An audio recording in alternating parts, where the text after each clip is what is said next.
What if your family doesn't need perfection, but what they really need is your presence? And by understanding that could change everything for you. Now, I don't know if you've ever felt that way, but I used to think that being a good dad meant never letting my kids see me struggle. And I know a lot of parents, entrepreneurs, people who are working away in a 9-to-5. I know that I've heard this from a lot of them, and you may be in that same scenario. For me personally, I thought that I just needed to keep providing more, more money, more stability, and more security. And that by doing that, it would show them how much that I loved them, how stable I was. I was being there for them by providing for them. I believed if I wasn't constantly achieving something, that somehow I was going to be letting them down at some point. Now, here's the truth that I've learned, and I've seen it with so many individuals that I've worked with over time. And I want you to understand, I personally, I had to learn it the hard way. That idea of feeling like you have to just keep providing, that you're going to let them down, you don't want to see them struggle, there's a provider identity problem that you have, you're in a prison based off of that. And so it's when you confuse your worth with your work and your love with your ability to provide for those around you. And it's a prison. Truthfully, it is. It's a lot like a lot of us are living with it even without realizing that we've put ourselves in that container. And so today we're going to talk about how you can break that cycle and overcome the fear of failing your family and actually start giving them what they actually need most. Now, before we dive into that, let me just say welcome, of course, to the Giver Method channel. My name is Jake. I'm so glad you're able to join me today. Now, I always like to tee up in these videos some questions that might hit home for a lot of you. And I want you to think about it if it speaks to you. It may not be the exact words you would think or the exact experience you've had, but does it connect with how you've been looking at life? Have you ever laid awake at night thinking, am I doing enough for them? Or maybe I'm working hard, I'm working as hard as I can to give them everything, but I feel like I'm missing everything that actually matters. Or maybe what if all this sacrifice isn't worth it? What if they grow up remembering me as a parent who's always stressed, always absent, always chasing something else, always working? If any of that sounds remotely familiar, then this is going to be the video for you. And it's a couple things, there's nothing wrong. You're not failing, you're not behind, and you're definitely not alone. You've just been caught in this provider, prison, this identity prison, that I was talking about, where your brain just fuses your entire worth as a parent or a partner, a spouse, to how much you can provide or produce or achieve. I mean, maybe you're a parent who drags yourself home after a long day only to feel guilty for not having energy left for, bedtime and stories and things like that. Maybe you're an entrepreneur and you started your business for freedom, right? That's what a lot of people do. But now you're so consumed by growing it that you're missing the very moments that you built it for. Or maybe you're an employee who is, working the long hours so that your family can be, financially safe. I've been there before, but you're still coming home emotionally empty, distant from the people you're working so hard to provide for. And here's what I need you to hear. It's not selfish to want more balance, and it's not wrong to feel that tension, but it's not what your family actually needs most from you. And I'll never forget, a night that it hit me when my oldest son, had come to me basically being like, Dad, why do you seem worried? And I thought I was protecting him by carrying all this stress by myself. I thought I was being strong for never letting him or others see me wrestle with life. But in the moment, it hit me that he didn't need some sort of perfect performance. He just needed me to be authentic and present there with him. And what I discovered, and what tons of data and research backs up, is that families remember connection moments, not achievement moments. Think about that. Kids learn more from watching you navigate challenges than by watching you crush every goal without breaking a sweat. That pressure you're putting on yourself to be the perfect parent and provider might actually be keeping you from giving them what they crave the most, which is the real version of you. And that changes today, because I want to walk you through 6 very specific strategies that are going to help you move from this performance-based parenting to presence-based connection with them. Now, these aren't just theories or some sort of woo-woo thought-based topics. Everything is real and practical tools for busy parents, entrepreneurs, employees that they're already using to stop measuring their worth by that productivity and start building the kinds of relationships that last with those closest to them. And don't worry, like none of it's going to be about like quitting your job or dropping all your responsibilities, moving to the woods, like so you can go find yourself. It has nothing to do with that. It's about recognizing that your family doesn't need you to be perfect. They need you to be present. They need that authenticity. You know, the natural gifts that you have showing up every single day in as many moments as possible, that's what's going to matter the most to them. Now, every strategy is going to be grounded here in my book, The Giver Method by Jake Talbert. I'm Jake Talbert. Book came out last November. Since coming out, it has become an Amazon bestseller, has tons of 5-star reviews. People absolutely love it. Parents, entrepreneurs, people who are working away, trying to provide for their families. And the reason why they love it is, number one, it's grounded in my story, and I've walked very similar paths to a lot of you. I'm a parent of 3. I'm an entrepreneur. I've worked in that corporate, sea of cubicles. I've experienced a lot of the same experiences as you. And I know that I can't just drop everything to go make these things happen. So all the action items, exercises, stories, everything, they're grounded in the fact that you have to be able to pick these things up and start doing what you want to do where you're at with what you have right now. It's all about discovering your gifts, your superpowers, creating more impact and influence in your world, having better relationships, creating value for those around you, living a more fulfilled life, stepping into who is that you're meant to be, like having true and honest fulfillment and delight. Wouldn't that be amazing? So this is available on Amazon. The link's down in the description. You can get it right now for as little as $2. I highly recommend you go get yourself a copy. It will change your life. So the link, once again, down in the description. So everything we covered today, it's going to be grounded in a lot of those things, because when you discover your unique gifts and you actually share them with the people you love, you stop performing for your love and you start living like within that love. And so you can go grab a copy. Once again, the link will be down below on Amazon. You can also find us at thegivermethod.com, where there's all sorts of free resources, our newsletter, different ways we help people. You can also go find us on all the social medias, Facebook, TikTok, Instagram, under the handle The Giver Method. I mean, pretty easy. And at the same time, some people see this and they're like, Jake, I love the idea. I love the idea of the book. But I'm looking for some more coaching or more one-on-one help. There's a link down below, talks about our one-on-one coaching. You can check it out. We like to provide personal support for the people that want those. At the same time, may not be the right fit for everybody. So it might just be watching the videos. It might be going and getting the book. It might be one-on-one support. Now, if you have a team or a podcast, a stage, an event, a community that you think this sort of message would serve them, then I'd love to bring it to your audience in a very practical, real, life-giving way. So check out the link down below. It talks about speaking and podcasting. Of course, don't forget to subscribe to the channel, ring the bell for notifications, like the video, drop your comments along the way of what's hitting home for you, because I love to read those. So let's dive in. Let's stop wasting time, and let's start getting through these strategies that are here to, turn the fear of failing your family into a foundation for much deeper connection. So the first strategy is all about stop guessing what they want and ask, and then go do that thing. I call it the kitchen table check. If we're real, most of us are like sprinting to provide things, our people actually aren't asking for. Like we're trying so hard and racing so fast. Like they're not asking for bigger paychecks, nicer houses, perfect trips, college fund, like on autopilot. Like they're not, and it's not about getting there as fast as possible. Yeah, it's great to have your income increase. It's great to provide for your family, but that's not what they're looking for. When you're doing that sort of thing, meanwhile, like as you're doing that, your families are, ask like what makes them feel the most loved and connected. Guess what they're going to say? I've written down some because I've heard some of these so much over time. Like, I want to feel like dad enjoys being with us. I want to feel like mom is not stressed all the time. But I want to laugh more in our house. Like, I want to laugh at dinner. I want to feel like my parents actually like each other.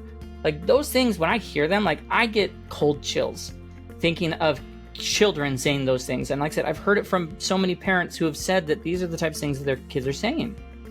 And we can get them to open up and be real about these things. That presence, like talking, like that's presence talking directly to you. It's not perfection. It's not a performance. So here's what you can do. Here's a couple of quick ideas that you can do that are simple and fast and truly going to be game changing with this idea of presence. Ask one big question tonight. What's one thing like I do that makes you feel the most loved and connected to me? Ask your spouse, ask your kids, ask whoever's under your roof, ask them those things and then write them down. Write down their exact words with no defending and no explaining. Of course, thank them so much. Be like, not just like a, hey, thanks. Like, hey, that helps me. Like, I'm going to try to be doing more of that. And then schedule one small moment this week that delivers the exact thing that they just named. It will be shocking how that shows up for you. You know, if you're a parent, maybe your kid wants you to, you know, like on the floor for 10 minutes after dinner, like phones away, just playing. You know, if you're an entrepreneur, maybe it's no laptop, you know, or phone out at dinner. You know, they want you to be fully there. You know, as an employee, maybe it's calm. You know, hey, I'm home. You know, that minute before, like, you know, the logistics start, like, just open up a little bit. Like this is such an eye-opening question of like, what exactly would you want me to do? Like, what makes you feel loved here? You know, it shows you that, like, if you're, it starts to show you that you're probably solving the wrong problem and chasing the wrong solution. You know, and you're burning the energy on the stuff that they don't value as much, while the thing they crave is free and available. Your attention, your tone, your laugh at the table, those sort of things. And then make it like sticky. Make some sort of a rhythm with it. Put a fridge note or a phone note or a reminder to keep the answer, like keep what they said visible to you. You know, think about the first minute, like I always call it the first minute rule. Like whenever you're about to enter the room, like connect before you, like, you know, try to correct or fix. Like, okay, before I enter this room, how am I trying to show up? How do I want to connect? You know? And then, like, there's 2 true questions that you might rotate through on a daily basis, maybe at night. Like, you know, when did you feel the most like yourself today? You know, what felt heavy today and how can I help lighten it? Like, those 2 things are going to get them talking so much and being so much more open and you being more present with them. You know, you can't win using the wrong scoreboard. And that's what we've been doing. You know, work measures output, home measures presence. And when you know what your family actually is valuing, you're going to stop chasing those things that don't matter and start investing in the moments that make people around you feel safe and seen and close. You know, that's the kind of like richness they're going to always remember. And then the second area you want to focus on is like, okay, well then how do we build presence into like an already busy life? Parents, entrepreneurs, people working away. And so we want to think of this as anchor moments that actually make things stick. And so many of us, like, that's where we get tripped up. We think being present means like, oh gosh, hours of being of uninterrupted family time, you know, that I just don't feel like I have. And because we can't block off huge chunks, we like convince ourselves that we're failing at it. But here's the truth. Consistent small moments are going to beat occasional grand gestures every single time. What matters most isn't the length of the moment, but the reliability of it. And so think of them as anchor moment, like just 5 minutes, 10 minutes a day, where like you are completely off grid and everything like is turned off to you except your family. No phone, like not even in your pocket, no laptop on the counter, just you. TV's off, screens off, everything. Just be you there, present. Now here's like the secret to making it work. You don't have to like pick the time that you think that like, oh, this is where I should. You know, pick the time that you actually have the most to give. You know, for some of you it might be early morning before the rush starts. For others it might be like when you first walk through the door after work. For me, like sometimes it's those few moments before bedtime when everything starts to slow down, where I can make some of the most impactful connections. I'm an early riser. Most my family's not even awake yet, and I'm here recording videos. It's hard to make a connection when I'm the early person and they're all asleep. But that nighttime, when things start to wind down, oh my gosh, magic happens. You know, whatever that window is for you, like in that window that you pick, it's your own, like the only job you have there is presence, not fixing, not teaching, not multitasking, just being there. Ask a question, really listen to what they have to say, laugh about something stupid and small, like whatever that looks like look them in the eye and make real connection. Over time, these little anchoring moments that, you know, start to happen, they become something that your family can count on, that they know there's like a pocket in the day where they can get, you know, all of you, not a distracted version or you half there, half at work, like the full you. When your kids and your spouse feel that kind of predictability, it rewires the whole relationship that you have. Because like nervous systems, yours, theirs, like we crave predictability. We crave it as like predictable safety is really what it comes down to. And when they know like that they're going to get your full attention during very specific times, they stop competing for it the rest of the day. The anchor takes the like pressure off the whole house. And weird, as you start to do it more and more, you'll notice that time starts to get more and more, not because you're changing your routine, but you're enjoying it more and you're making it work within your day more and more. You know, don't underestimate 5 minutes, 10 minutes. You know, 10 minutes done consistently builds faster than 2 hours that only happens once in a blue moon. It's not about doing more. It's about showing up fully for that little bit that matters, like that little bit more, showing up for those that matter the most to you. And so that takes us to the next one. Like, so this is all about like how to end work, like shut off work so you can actually have family time. So once again, super simple. How do we shut off the laptop, shut off the phone, shut off the life, the work life, and open up our actual life? Most of us never actually leave work. We walk through the front door, but our brain is still like drafting emails, replaying a tough conversation, building tomorrow's to-do list, and our family can feel it. They may not see it, but they can sense it. It's there. That's why you need to have like some sort of a shutdown ritual, some sort of simple, like repeatable thing that you can do that tells your brain like, all right, work is done. Family starts now. I actually have cutoff times in my day where I'm like, I can't even think about work or talk about work because I want to be more present, and because I'll end up dreaming about work, which then I wake up even more tired, and then that snowballs into negative effects. So you need to be able to rewire your brain, be like, okay, hold on. We're done with work. Now it's time to be present here with my family. So one of my favorite like version of this is like at the end of the workday, whether it's, you know, whatever time you finish, could be 5 p.m., it could be whatever. Or like write one sentence about what you accomplished today. You know, then one sentence about what you'll start with tomorrow. And then say it out loud like, cool, work is parked, family time starts. It's like, cool, I've just wrapped up doing work. Like it could be mid-afternoon like me, it could be evening, it could be late at night. But it's like, all right, here's what I got done. That's one big thing for tomorrow. I'm good. I can now like put that aside and be present with my family. And it sounds small, but it's so powerful because like your brain loves closure. Without it, you keep spinning in loops all evening. But when you close the loop with words on paper, like that's the line in the sand, your mind actually will let go of it. And here's the part that separates the people who talk about boundaries from the people who actually live with those sort of boundaries. Like you have to protect that. You know, that means no scrolling through emails during dinner. No like, oh, quick calls while, you know, a kid is telling you about their day.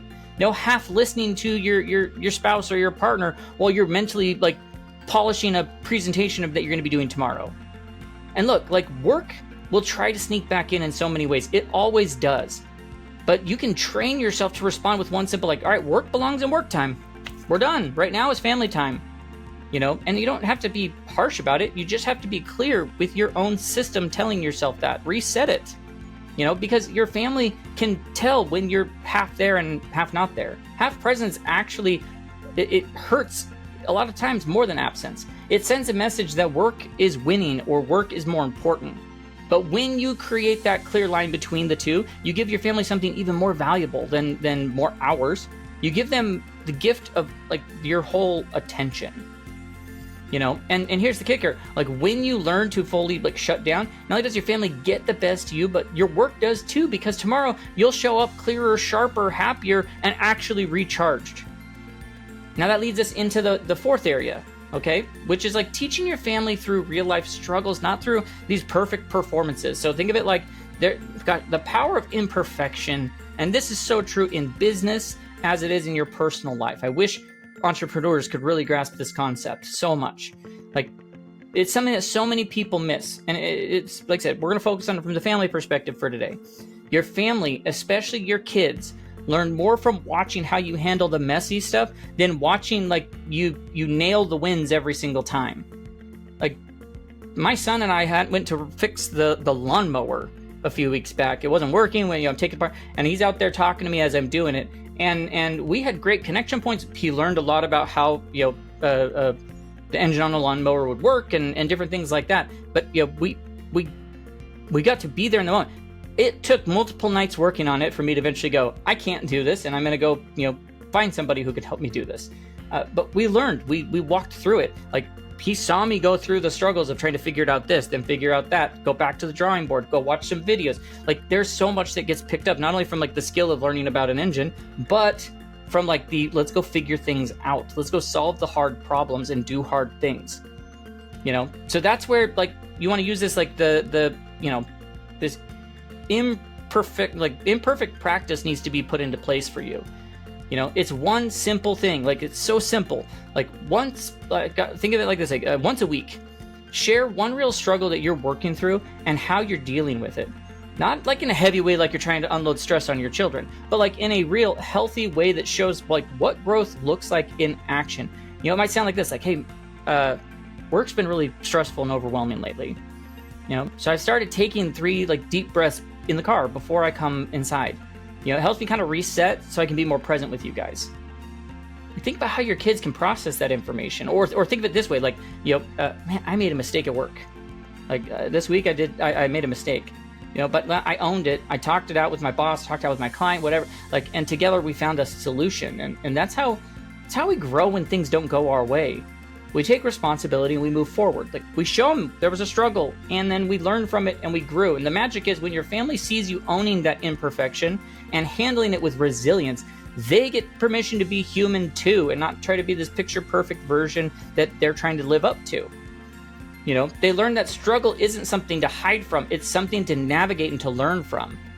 You know, the more than like this, it hits and impacts you so much more than you ever realize, because like perfectionism is contagious. You know, if you're always putting on the show, the performance, like everything's fine, everything's great, everything's perfect, your family picks up the way that like to be loved is to perform in that same sort of way. But they can see that there are struggles, they can see there are stresses.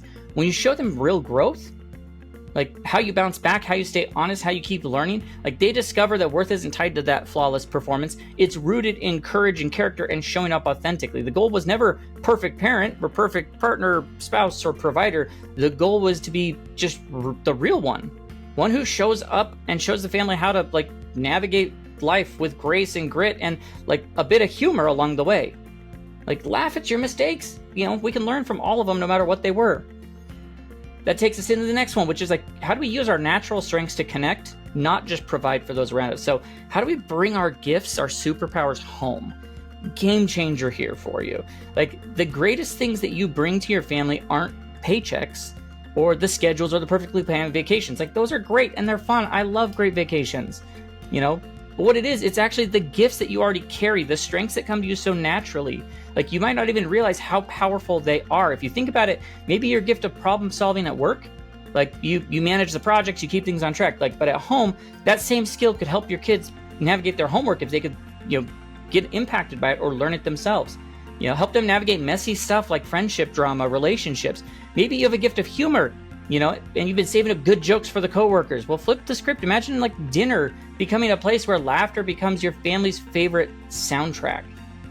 You know, maybe you're the calm in the chaos, like, you know, that sort of a person, the one who can like breathe steadily and like take control. But you don't just give that gift to your boss or your clients. Like, your family feels it too. Like, you know, be the steady voice when the house gets loud or emotions get high.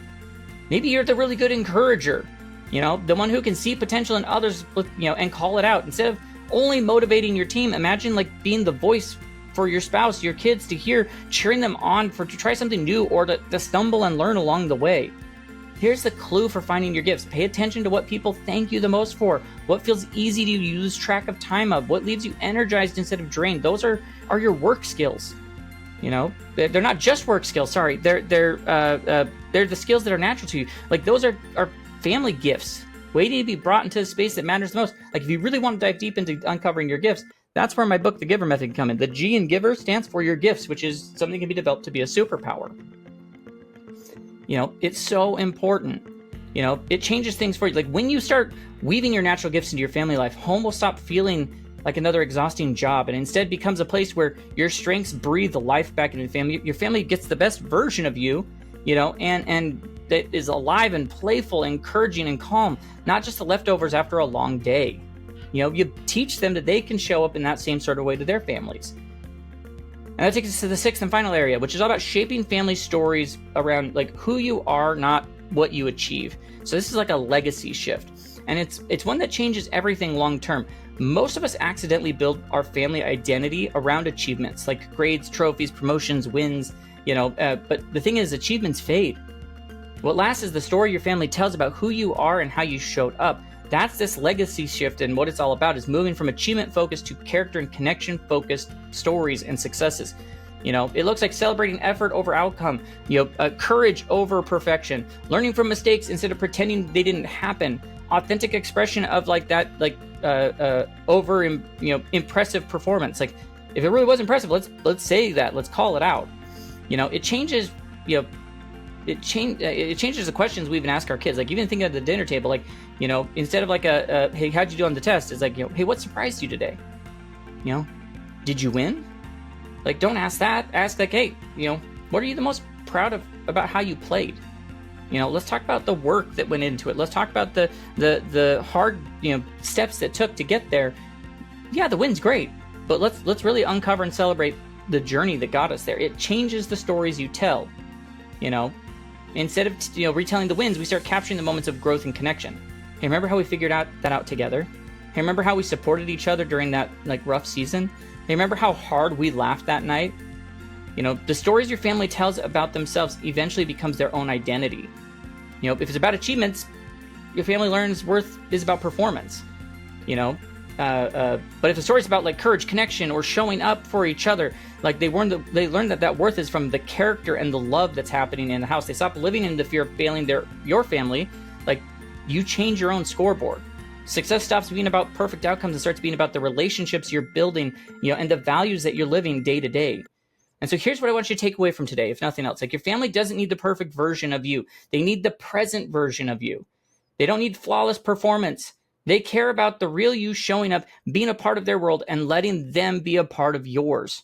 The fear that you're failing your family, most of the time, it comes from working so hard to provide that you think that they need that, like they need this thing that I'm trying to get them, instead of asking what they actually want. When you flip that, you move from the life of being built on this, a provision, anchored, and you move it to like, hey, let's be anchored in presence. Your stress eases. You quit, you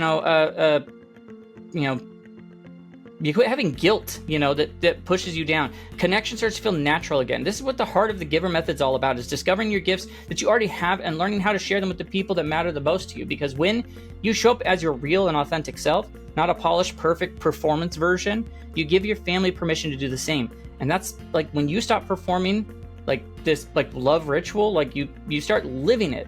That's when relationships become really deep and connected.